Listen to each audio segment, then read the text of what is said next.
Hey Crock Posse, Aunt Lou here, and today we are going to be making crock pot cheesy scalloped potatoes. Oh, we're having a whole lot of fun.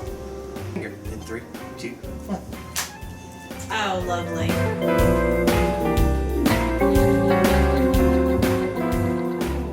Hi, welcome back to another edition of Cooking Chris's Dishes with the good old boy. And Aunt Lou. And today we're going to be making Crock pot cheesy scalloped potatoes. That's right, baby. Carbs galore. Here we go. The carb queen has come up, the sugar princess. Aunt Lou is here, and so we're going to make some cheesy scallop mashed potatoes. They'll be mashed when I put them in my mouth. What you need for this dish is the following ingredients, and that's gonna be taters. You want 6 cups of potatoes, 1 great big bowl. That's probably about 8 or 9 potatoes. I didn't do my math well before and actually made enough for about 2, but there's about 6 cups of thinly sliced potatoes. I just used my food processor. I think what that thing was called. Got the little spinny blade on it, and now Aunt Lou says to peel your potatoes. I don't, because like to peel on. Some people like to peel off. Do what you gotta do. I just feel like potatoes with the skin on is more appealing. So we have 6 cups of that. You want 1/4 cup of finely chopped onion. This is about a small onion, not quite a whole small onion. And I got that other little blade, you know, that spins around. It's got the little choppy things on it, and chopped it right up. So I've got to use our food processor quite a bit today. And, well, frankly, that's good because I need to practice on it. I've broken it twice. And then also what you want to have is 1/8 of a teaspoon of pepper. 1/4 teaspoon of Shire sauce. They call it woohoo sauce right here. You want 1/4 teaspoon of dried mustard. That's the powdered yellow stuff. And then you want 2 tablespoons of flour. You also want to have 2 cups of shredded cheddar cheese. You want to have 3 cups of milk. And you want to have 5 tablespoons of butter. And you're going to divide that. Don't forget your breadcrumbs. See, I was going to leave that as a clue for later. The 5 tablespoons of butter, you want to divide that up in 3 tablespoons. And, by the way, we're browning our butter. That's the next step. 5 tablespoons of butter, 3 tablespoons in your slow cooker, and then 2 tablespoons you want to save for later, along with a 1/2 cup of breadcrumbs. Save that for later, you don't need that. First thing you want to do, melt your butter down in there. Now, we've kind of sort of browned our butter. That's okay. You want to add your flour, your mustard, your Shire sauce, and your pepper. Woo! Hello, Shire. And we're going to go ahead and kind of kill the heat on that for now. And then stir that up. You're making, well, kind of a roux, really. Yeah. So stir that up real good. And then once you've got your flour and your mustard and your Shire sauce and your pepper all mixed up together pretty good, then you want to add 3 cups of milk. Slowly. Slow.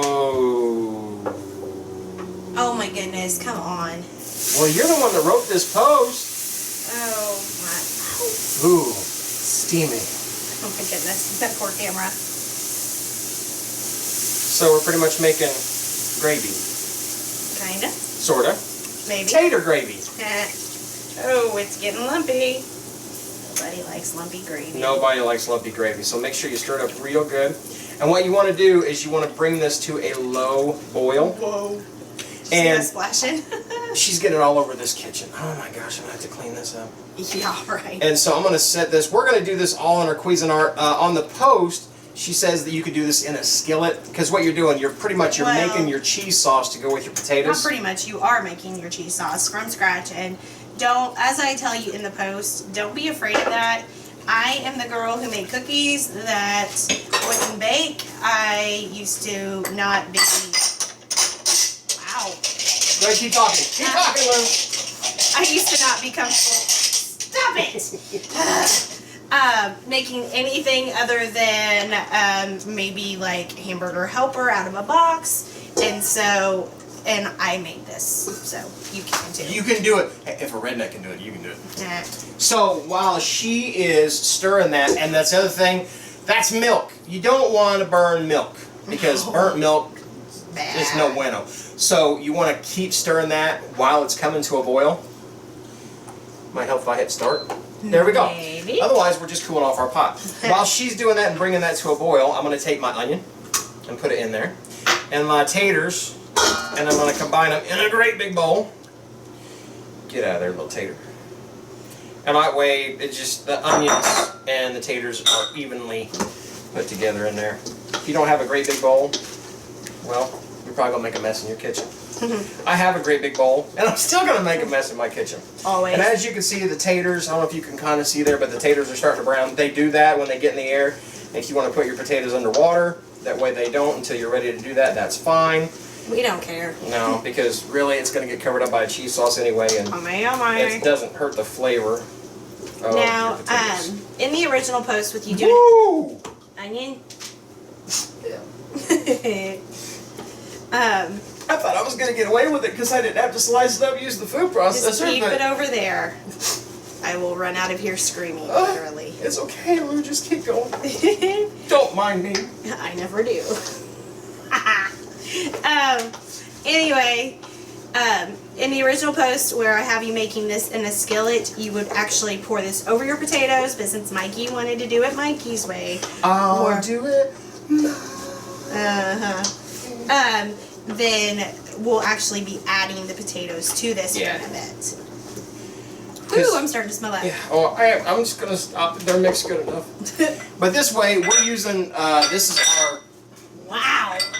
Noisy. Wow, I've got some dishes to do. Yes, you We're using our Cuisinart, which is a multi-purpose, multi-cooker. You can slow cook in it, you can fast cook in it, you can roast, you can do all kinds of, you can bake in it as well. It's kind of like the rival to our Ninja. It does the same thing. So I'm just going to keep everything kind of centralized so we don't have a bunch of pots and pans, even though we have a bunch of pots and pans. Yeah, because this is the third recipe we're doing today, so the kitchen was clean. It was, and then Lou came up and started cooking, and so we're going to let this get to a boil, and then we're going to show you the next step in 3, 2, 1. And just like that, it is now at a boil. So the next step is you want to take 2 cups of shredded cheddar cheese. Cheddar. Hard to say, but it's easy to eat. Shredded Cheddar cheese, and you just want to add that into your... Don't burn yourself. Oh, you can't tell me what to do. Okay, burn yourself. I'm probably going to. I figured you would. And I'm going to fling cheese everywhere. No. Shredded cheddar cheese right into your milk mixture. And then Lou is going to let that melt down. And I'm going to bring this down to a medium heat. So I'm going to drop it down right about there. Oh, I just shut it off. Let's try that again. Brown. 250 degrees and start. And then she's going to let that cheese melt. And when that cheese becomes all melty, Yep. smells pretty good. I can actually start to smell that over the onions now. But look at that cheese sauce. Okay, turn that off. Yeah, we're going to turn that down. Turn it off. It's off. Okay. So we don't want to burn our cheese. No. Look at that though. Oh my, I'm scared. And now, while that is all mixed up and cooking, Yep, it's the right consistency now. Get him in there. your taters. Get him in there. Stir it up. Get him in there. I'm trying. Keep going. Keep going. Mix that up. Yes, sir. That's right. There we go. Last of the taters goes in there. And then pile of dishes behind me. Again, save your breadcrumbs and your other 2 tablespoons of butter, and that will be the final step once Lou gets that all mixed up. We're going to cook that on low for 5.5 to 6.5 hours, or on high for 2.5 to 3.5 hours, pretty much until your potatoes become tender. How do you know when they're tender enough? Stick a fork in it. Yep, pull the lid off, take a fork, and if it goes right through the tater, you know it's done, and then we'll do the final step. And we'll show you that in 3, 2, 1. Now it is time for the next step for our good cheesy taters, and they're about done. You got about 30 minutes left to go, and so what you want to do is you want to take your remaining 2 tablespoons, that bowl's hot, 2 remaining tablespoons of butter. I promise there's butter in this little thing here, or big bowl. You don't believe him, right? He needs to show you. I want to touch it so bad, but I can't. I just pulled it out of the microwave. Bowls get hot easy in there. But you want to melt your 2 tablespoons of butter down, and then take your breadcrumbs we talked about saving earlier, and just put them together. Mix them up. Oh, Yeah, it's still hot. It's getting cooled off, but you know, somebody intelligent would have used a pot holder. That would work. I smell the bread. The bread and the butter coming together. Bread and butter. And now, I'm going to pull that lid off. Woo! And, yeah. I'll suffer. I'll suffer. Why would you suffer whenever you have one? Sprinkle. Yeah. Okay, sprinkle it all over. That's going to give it a little bit of a crunch on top, huh? It just adds a little extra something, something. A little something, something on the top. A little something, something. You know what it adds? Bread and butter. Yeah. You're so funny. Oh my gosh, it smells good. Those potatoes, and you can smell those onions in there with them. And that cheese. It's going to smell even better here in about 30 minutes. So you get your breadcrumbs on top. Cover it up. Back up. And cook it on high for 30 minutes. And then come back and eat it. Only, in your case, we'll do it at the snap of a finger. In 3, 2, 1. Oh, lovely. And the taters are now done. The breadcrumbs with the butter have all kind of combined on top. Made a small little crust there. Look at that. Oh, it smells good. I love the smell of cooked onions. I don't really like the smell or the burning of it when you're cutting up the onions, but when they cook down with that, it smells good. You can smell that cheddar cheese. My mouth is watering right now. Yummy, yummy. Taters. You're closer. Go at it. Okay. We're going to get some of that crust in there and some of the sauce. Ooh. Oh, yeah. Oh, yeah. Oh, now that's a serving. Now, when you see, when I cook with Cris, she'll spoon that just a little bit. Lou comes over. She's out here with the scoop shovel. Well, we got to share this. Oh, wait. You're right. You're right. Here, look at that. Whee! Cheese sauce there. Oh, hang on still. You got cheese sauce, right? Oh, wow. It's a good thing you got that. I saved it. Don't worry. Yummy, that was yummy, just a yummy little in your taste. tummy, tummy, tummy. My goodness. And those potatoes came out tender. So don't worry whenever you get to that 30-minute mark to put on your breadcrumbs. We noticed that like some of the top potatoes did not get done. Give it a little stir. That'll get them down in the bottom. Top to bottom, bottom to top. Yeah. You're good. And then put your breadcrumbs on there. Yummy, yummy. What you think? Good stuff? That's taters, yo. The breadcrumbs with the butter add a little bit of flavor to it, but it's a texture thing. Yeah. It gives a really good texture with it. And you're gonna want to salt and pepper those to taste. Did we already do that? I can't remember. We salted and peppered a little I bit. put a little bit more salt on those just to make that, Yeah. just to make all the flavors pop. Yeah. And I think give me a little bit. Where to go? Oh, salt pig! You do that again? What was that? Do you remember when Addie was little and you'd ask her what all the animals say? And you know how most kids say, what does Piggy say? And they say oink oink.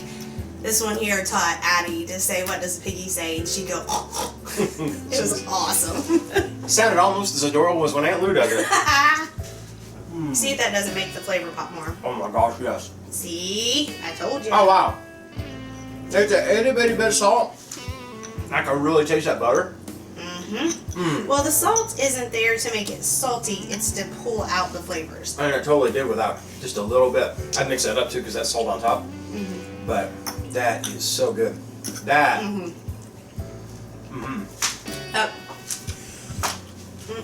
I'm telling you, y'all might call me lazy for not peeling my taters first, but I like the skins. I do too. I just gotta convince my kids that they like them too. That is good. Okay. That's a good side dish. We've had people comment on the post saying I didn't even eat the rest of dinner, I just ate the potatoes. I could totally get that. You know what else? What? The person that said that also said that I was adorable. Oh. So I had to mention it. Thanks, Julie. Hey, you like what you're seeing here? Minus that weirdness.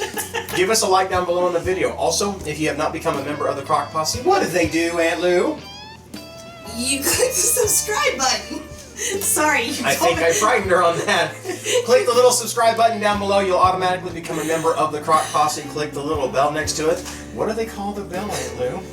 The ding-a-ling. That's right, and we'll let you know as soon as we put up a new video. And whatever y'all do, laugh often, Eat good food. and speak life. Bye. And now, That was horrible. slow I'm so snap. tired. I've heard of a slow clap before.